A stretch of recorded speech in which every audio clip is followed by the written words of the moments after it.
Thank you, Breanna, for asking me to do this. I was actually so surprised that Breanna contacted me and asked me to do this. I feel very honored. I started looking at it, and I actually did coach here for 2 years while she was here, and I only actually ever coached her one time directly.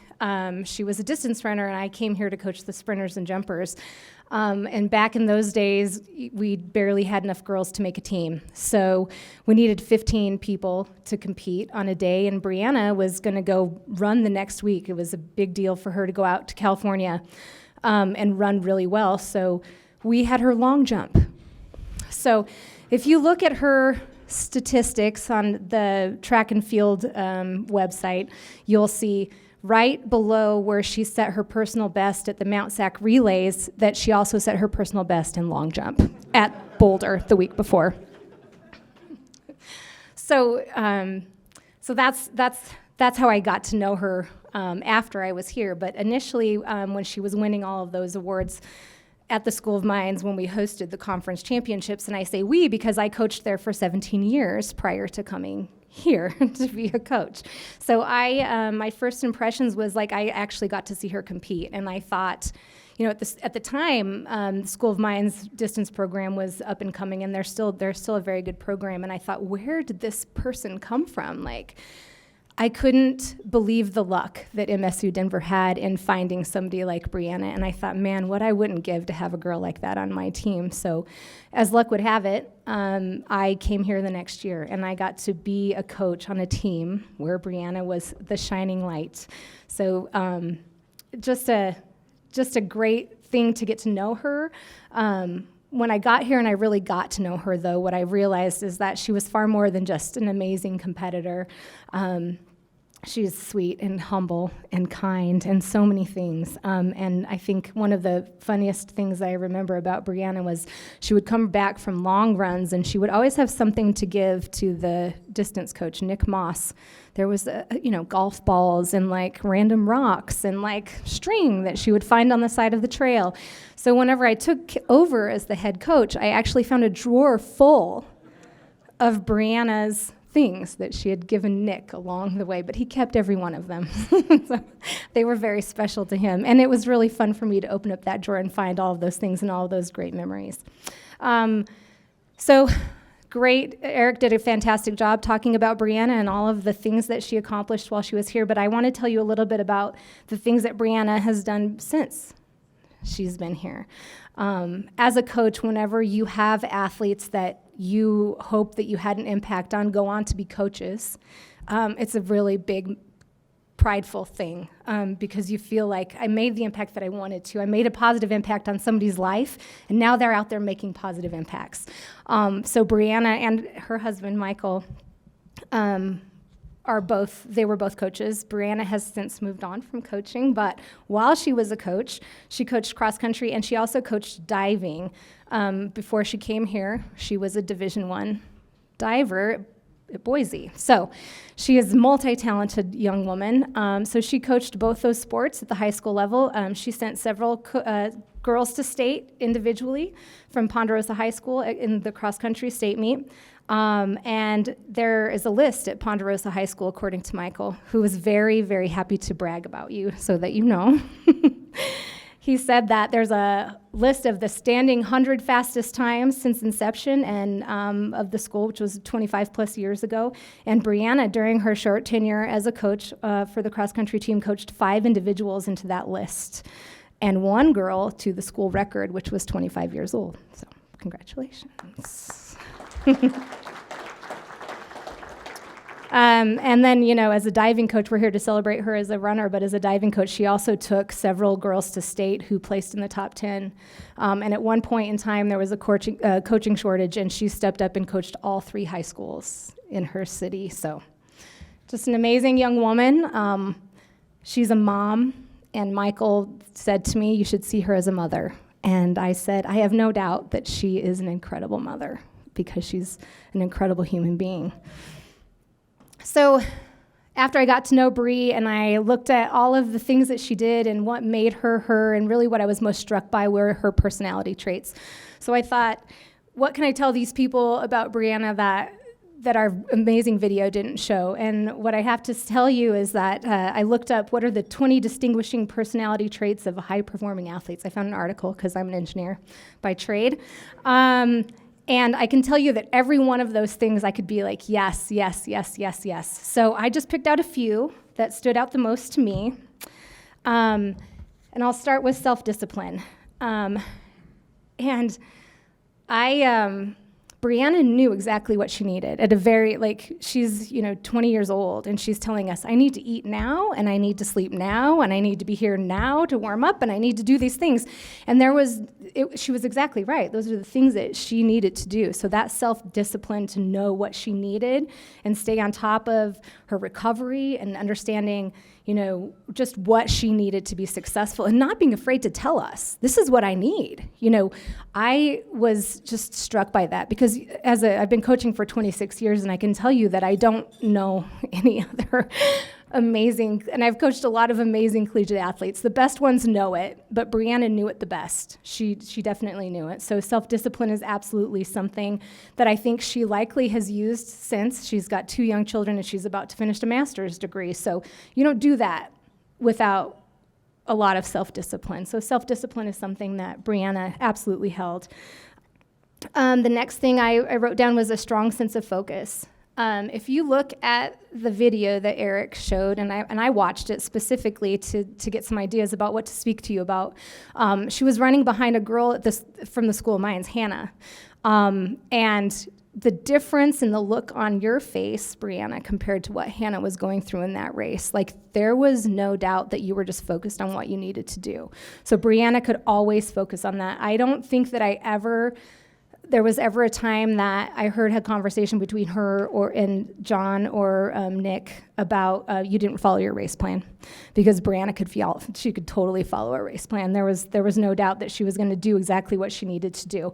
I do think that, however, maybe John had something to do with it when he threw your watch. Is that true? He threw your watch in the car and he locked it, and he said, you're just going to learn how to race by feel. So taking a runner's watch away is a scary thing, but I do think that it does help them learn how to focus. So she absolutely had a strong sense of focus.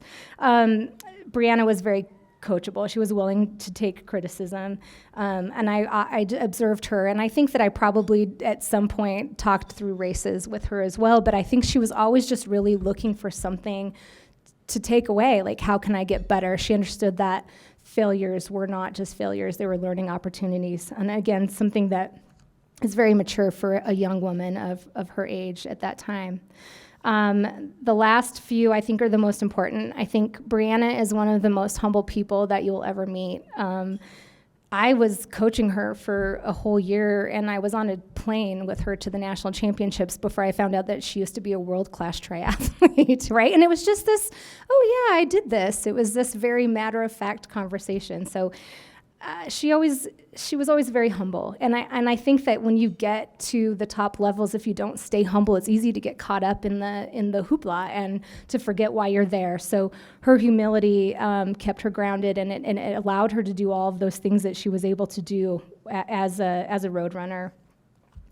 Breanna was always willing to fight. And especially as a distance runner, you have to be willing to fight. You get to the end and you can't feel your hands anymore. You have to get yourself through 200 more meters.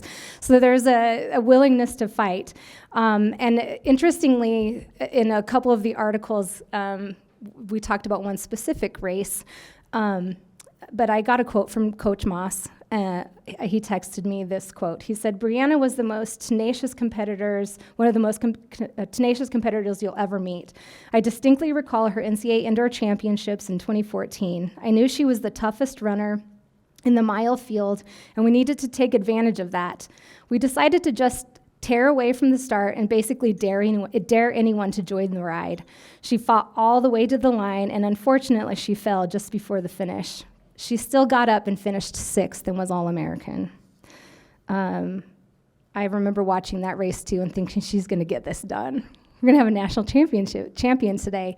I had a national champion before when I was at the School of Mines, and that's a very special moment, and I wanted it so much for Breanna because of all of these things I've said about her. Which leads into the next trait, which is optimism. And Nick was sure that Breanna would just be destroyed by this, right? Any normal athlete would be destroyed, that they got within 20 meters of the finish line and failed. Not only fell, but fell and like her feet went over her head. Like it was one of the ugliest falls I've ever seen in track and field. And she's still, so, she should be devastated, but she got up, and the first thing she said to Nick was, well, I gave it everything and just fell. I'm okay with that. And what Nick said was, at that moment, what that moment showed him was that she had amazing grace and perspective, which is something that he'll never forget about you. So optimism. And then I just want to say, in summary of all of these things, yes, those things made Breanna great, but it also it gives you a template for the type of athlete that you want to build a team around. And I have been trying to build a team here for a very long time, and when I look at the young women that I am recruiting, I look for those same things. I look for those things in them. So although you're one of a kind, I can say that I look around my team and I see bits and pieces of you in all of my athletes. I see a team full of Roadrunners that are sweet and kind and focused, and that they love their team, and they're willing to sacrifice and always compete hard. So thank you, Breanna, for giving me a roadmap for building a team. You paved the way for these young women, and your sacrifice, hard work, and incredible accomplishments will never be forgotten. Congratulations on this amazing honor, and I'm truly proud to say that I know you.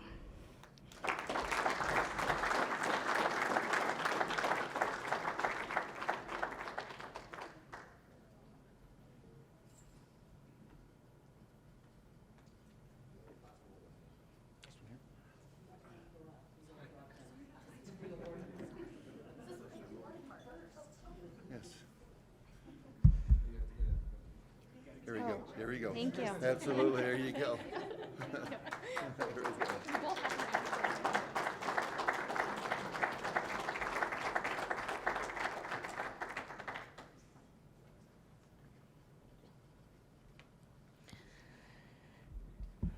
Well, I just want to start off by saying thank you to all of you guys for being here, and for the team at MSU Denver for putting this all together for us. And then a special thanks to Janis, who was willing to stand up here and help introduce me. I want to share with you guys just a couple of impactful moments that led me to my journey here at MSU Denver. I was never supposed to be a runner. So you guys need to know that to start with. I wasn't supposed to be here. I wasn't supposed to be a runner. I was a multi-sport athlete. I grew up in an incredibly supportive family that was willing to let me try out a whole host of athletic events and sports to explore everything. I found out at 5 years old that I had too much flair to be a ballerina. My soccer career and my t-ball career, short-lived. At 10, I wanted to be a gymnast, just like my mom, but after an injury, that season ended also. And then middle school and high school. And in middle school and high school, I spent my time as a competitive springboard diver, a swimmer, and a triathlete. I competed at a national level in each of these sports and was supported by my parents, who never missed a single event, really all the way through college, and rarely missed a practice. At 13, after standing on the top of a podium at a U.S. National Championship triathlon, a coach from another team came up to me, and he said, until you specialize in a sport, you will never be as good as you can be at any of them. And as a 13-year-old girl, that was impactful.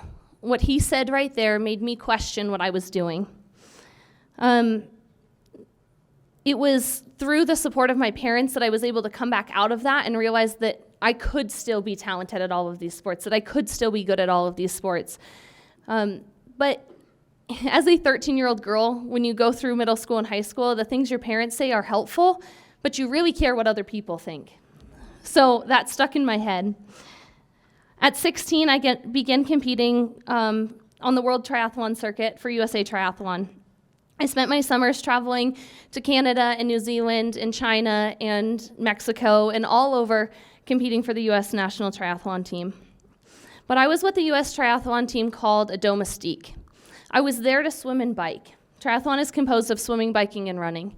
I could compete with the best in swimming and biking, but I was never a fast enough runner in the eyes of USA Triathlon. And I knew it. They would take me to races so that I could swim and bike as fast as I could and take an entire race, slow them down, and wait for our fastest runner to catch up. Or I would swim and bike, and I would wait for our fastest runner and bring them back to the front of the race so that they could run and win the race. I was told that I would never win an Olympic medal because I was not a good enough runner. So I didn't think that I was a runner.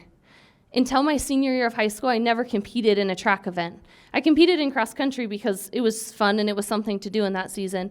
I never competed in track because I was busy being a triathlete and I didn't think I was a runner. At the same time, I was still springboard diving. My goal was always to compete the most difficult dives. I had this idea that there were dives that nobody in the state were competing, and so I was going to try to learn how to do them. And that's what I did. I competed at the regional and national level and was outscored by only 5 points for a state title my senior year. During my senior year, while my friends who were going to college for athletics had already signed and chosen where they were going to go, I still had no idea what sport I was going to do in college. But running was never one of them. I was trying to decide if I was going to be a diver, a swimmer, or a triathlete. I ended up signing with Boise State to be a springboard diver, and I spent 1 year there, an incredible team and a great opportunity. But after that point, I was invited to be down at the Olympic Training Center training for triathlon. The program at the Olympic Training Center led me to another national title and world championship race, but I was still never going to be a runner. And I was still told that I was never going to be a runner. After 6 eating disorders and 5 stress fractures on my team, I knew that I needed to prioritize myself and what I needed. I needed to leave there. Through some encouragement of my now husband, Michael, I reached out to John Subsick, who was the head track and cross-country coach here. And I think that the very first thing that I ever told him was, I'm not a runner, but I think I want to be on your track team. And he said, okay. It was with that team that he taught me how to be a runner, that this team taught me how to be a runner. And more than that, this team helped me realize that there are things that people say to you and prejudices that you have because of what people say to you that are completely incorrect. The first race that I ever did was at Air Force Academy. It was an indoor track race. We had no idea what event I was going to run. Didn't know if I was going to be a sprinter, a 10K runner, no idea. Obviously, my coaches had some sort of idea. I didn't. And John Subsick put me in the mile. That first race, I finished and I ran a time that put me 3rd in the country in Division II. And when I finished, my first question was, did I do it right? He was like, yeah, I guess you did. All right. So we developed from there. Like Janis talked about, we got to a race at a national championship one time that we knew that I wasn't the best sprinter at the end, but I had coaches that believed in me as a runner and who had developed me to believe that I was a runner. It took that time of me being here to realize that what other people thought didn't matter. To the point of that Nick Moss and I decided that we were going to do something that nobody did in the mile. The mile is a sit and kick race, which means that everybody starts off and you run as slow as molasses until the last lap, and then everybody takes off and sees who can run the fastest last lap. Who knows why they do that at national championships? It's always that way. And we decided we were not going to do that. I came from altitude, I was a strong runner, and we were going to try something completely different, and no one would expect it. And I ran a race at the national championship by myself by like 100 meters because everybody thought eventually I would die. I would just fall back to them and they could win it. Unfortunately, that happened. Like Janis said, it was about 20 meters from the finish. I tripped and fell. I still had about a 17-second lead on them at that point. I tripped and fell, got up and finished 6th. But I wouldn't have been able to do that if somebody didn't believe in me. I wouldn't have been able to do that if the spirit of the Roadrunners, the idea that you can transform into this. You can transform into what your best self is while you're here. I never would have believed that, and I never would have run that race. My time at MSU taught me that I could be a runner. I could compete with the best athletes in Division II. And more than that, I learned the importance of what we think about ourselves, the importance of listening to the positive voices in your life and tuning out the negative voices, the importance of being a positive voice in other people's lives.